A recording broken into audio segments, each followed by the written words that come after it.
Babala ng mga eksperto, delikado ang matinding init factor gaya ng nararanasan sa Cabanatuan. Sa Ilocos Norte, may namatay ng ma-stroke. Nakatutok si Ivan Mayrina.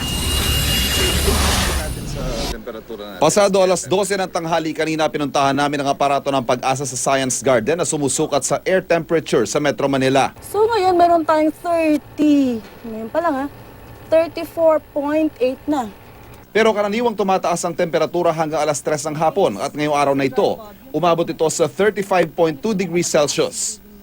Pero hindi pa ito ang temperaturang nararamdaman natin. Nariyan pang tinatawag na heat index o init factor na nararamdaman ng katawan. Kasama na rito ang relative humidity o alinsangan sa kapaligiran. Ang forecast natin, 36 degrees Celsius, yung maximum temp, so ibig sabihin ay mas mataas pa sa 36 degrees Celsius na maramdaman ng katawan natin kapag nagbilad tayo sa sikat ng araw. Kahapon umabot sa 52.3 degrees Celsius ang heat index na naramdaman sa Cabanatuan City sa Nueva Ecija. Gaano nga ba kainit ang 52.3 degrees centigrade na naitalang heat index sa Cabanatuan City kahapon? Ang kumukulong tubig may temperaturang 100 degrees centigrade.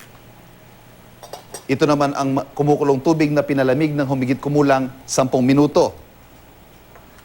Kalahati ng temperatura ng kumukulong tubig ang 52 degrees centigrade.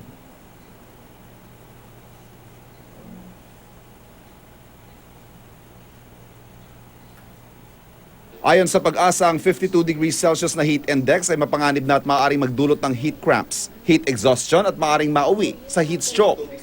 At sa gitna ng nakakapasong init ang panahon, nagpaalala ang DOLE sa mga responsibilidad ng mga employer sa kanilang mga trabahador na bilad sa araw. Kabilang dito ang pagbibigay ng tubig na maiinom, preskong uniforme at flexible working hours. Kung ipipilitin mo sila magtrabaho sa stressful working condition, ito yung heat stress na naranasan natin ngayon, yung productivity na mababa din. So, you invest on the cost and you recover your productivity. Sa init nga na stroke ang 61 taong gulang na lalaki sa Pasukin, Ilocos Norte habang nagdidilig sa kanilang bakuran. Itong panahon na to will make you sick and will make you die. Ivan Mayrina, nakatutok, 24 oras.